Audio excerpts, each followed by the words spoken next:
Hello guys, एक बार फिर से आप सभी लोगों का बहुत बहुत स्वागत है। आज के सेशन में एक बार फिर से हम 25 बहुत ही इंपॉर्टेंट क्वेश्चंस को डिस्कस करने वाले हैं, जो कि आपके एग्जाम के पॉइंट ऑफ व्यू से काफ़ी इंपॉर्टेंट होने वाले हैं। तो चलिए शुरू करते हैं। पहला क्वेश्चन है, शिवाजी के राज्य की आय का मुख्य साधन क्या था? तो ध्यान रखिएगा, चौथ एवं सरदेशमुखी। ये शिवाजी के राज्य के प्रमुख टैक्स थे, जिनसे उन्हें सबसे बड़ा हिस्सा प्राप्त होता था। तो सबसे महत्वपूर्ण जो आय का साधन था वो चौथ एवं सरदेशमुखी टैक्स था। शिवाजी के राज्याभिषेक कहाँ हुआ है? तो ध्यान रखिएगा, शिवाजी का जो राज्याभिषेक है ये तोरण के किले में हुआ था। ठीक है, ध्यान रखिएगा, शिवाजी का राज्याभिषेक तोरण के किले में हुआ था। अब आपके लिए एक क्वेश्चन है, कमेंट बॉक्स में इसका आंसर दीजिएगा कि शिवाजी का, ठीक है, जन्म किस किले में हुआ था। ठीक है, ध्यान रखिएगा, ये तो राज्याभिषेक हो गया, राज्याभिषेक तोरण के किले में हुआ है, लेकिन अब जन्म जो है ये किस किले में हुआ है, इसका आंसर आप कमेंट बॉक्स में हमें दीजिएगा।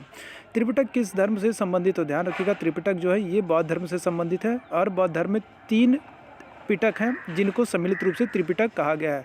ठीक है, कौन कौन से हैं वो? सुत्त पिटक, विनय पिटक और अभिधम्म पिटक। तो ये 3 पिटक हैं और इन्हीं तीनों को सम्मिलित रूप से त्रिपिटक कहा जाता है। आगे बढ़ते हैं। सुभाष चंद्र बोस ने किस कांग्रेस अधिवेशन में अध्यक्ष पद से त्यागपत्र दिया था? तो ध्यान रखिएगा, त्रिपुरी अधिवेशन होगा 1939 में। सुभाष चंद्र बोस ने 1939 में, मध्य प्रदेश में त्रिपुरी पड़ता है, और जो है 1939 में अधिवेशन होगा, और इस अधिवेशन में सुभाष चंद्र बोस जो है अपने अध्यक्ष पद से त्यागपत्र दे देंगे। आगे बढ़ते हैं। लीलावती किससे संबंधित पुस्तक है? तो ध्यान रखिएगा, लीलावती जो है ये गणित से संबंधित पुस्तक है, लेकिन अब आपको बताना है कि ये लीलावती पुस्तक किसकी है। ठीक है, ध्यान रखिएगा, गणित से संबंधित पुस्तक है, बहुत ही महत्वपूर्ण पुस्तक है, लेकिन आप बताइएगा कि ये पुस्तक किसकी है। अमुक्त माल्यद किसकी रचना है? तो ध्यान रखिएगा, अमुक्त माल्यद जो है ये कृष्णदेव राय की रचना है। ठीक है, कृष्णदेव राय जो है ये विजयनगर के राजा थे, और इनकी रचना है अमुक्त माल्यद। आगे बढ़ते हैं। All India trade union Congress की स्थापना कब हुई है? तो ध्यान रखिएगा, all India trade union Congress की स्थापना 1920 में हुई है। कांग्रेस समाजवादी पार्टी का गठन कब किया गया है? तो इसका सही आंसर होगा 1934। 1934 में कांग्रेस समाजवादी पार्टी का गठन किया गया है। कम्युनल अवार्ड किससे संबंधित है या किस वर्ष से संबंधित है? तो ध्यान रखिएगा, कम्युनल अवार्ड जो है इसे हिंदी में सांप्रदायिक पंचांग भी कहते हैं, सांप्रदायिक पंचांग। और यह रैमजे मैकडोनाल्ड, ठीक है, ब्रिटिश प्रधानमंत्री थे रैमजे मैकडोनाल्ड, इनके द्वारा कम्युनल अवार्ड लाया गया था 1932 में। भारत छोड़ो आंदोलन कब प्रारंभ हुआ है? तो ध्यान रखिएगा, 8 अगस्त 1942 को भारत छोड़ो आंदोलन प्रारंभ किया गया है। ठीक है, और इसी आंदोलन में गांधी जी ने करो या मरो का नारा दिया था। अष्टांगिक मार्ग किस धर्म से संबंधित है? ठीक है, तो ध्यान रखिएगा, अष्टांगिक मार्ग जो है ये बौद्ध धर्म से संबंधित है।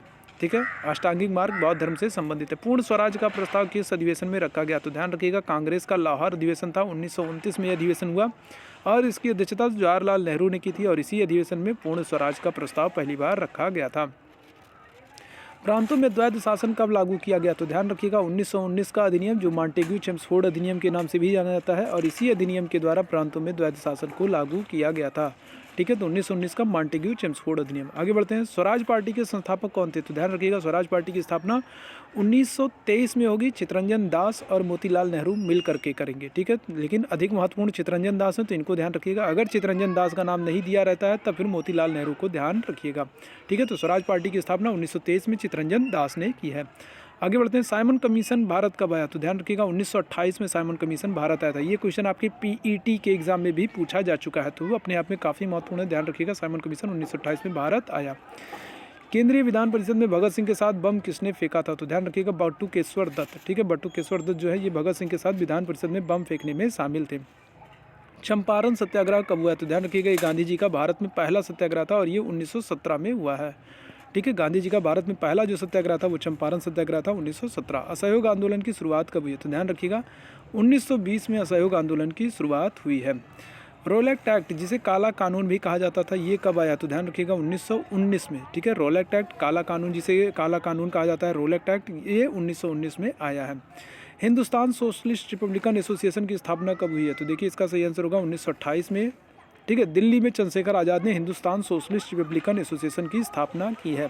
ठीक है, हिंदुस्तान सोशलिस्ट रिपब्लिकन एसोसिएशन की स्थापना 1928 में दिल्ली में चंद्रशेखर आज़ाद ने की है। अखिल भारतीय किसान सभा की स्थापना कब हुई? तो ध्यान रखिएगा, 1936 में अखिल भारतीय किसान सभा की स्थापना होगी, और इसके पहले अध्यक्ष जो होंगे वो होंगे सहजानंद सरस्वती। ठीक है, अखिल भारतीय किसान सभा की स्थापना 1936 में होगी, और अध्यक्षता करेंगे सहजानंद सरस्वती। आगे बढ़ते हैं। कांग्रेस ने किस गोलमेज सम्मेलन में हिस्सा लिया है? तो ध्यान रखिएगा, कुल 3 गोलमेज सम्मेलन होंगे, और कांग्रेस जो है दूसरे गोलमेज सम्मेलन में हिस्सा लेगा। कांग्रेस की तरफ से गांधी जी दूसरे गोलमेज सम्मेलन में हिस्सा लेंगे।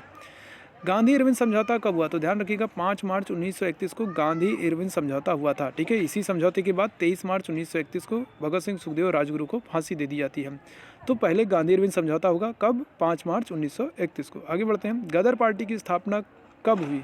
तो ध्यान रखिएगा 1913 में लाला हरदयाल ने सैन फ्रांसिस्को अमेरिका में गदर पार्टी की स्थापना की थी। ठीक है, गदर पार्टी की स्थापना 1913 में लाला हरदयाल ने सैन फ्रांसिस्को में की थी। आगे बढ़ते हैं और बात करते हैं वीडियो की लास्ट क्वेश्चन की, भारतीय स्वशासन का जनक, ठीक है, स्थानीय स्वशासन का जनक किसे माना जाता है? तो ध्यान रखिएगा लॉर्ड रिपन को स्थानीय स्वशासन का जनक माना जाता है। तो ये 25 अति महत्वपूर्ण प्रश्न थे जो कि आपके ग्रुप डी के एग्जाम को ध्यान में रखते हुए बनाया गया था। उम्मीद है ये सेशन आपको पसंद आया होगा। अगर ये सेशन पसंद आता है तो इसको शेयर जरूर कर दीजिए।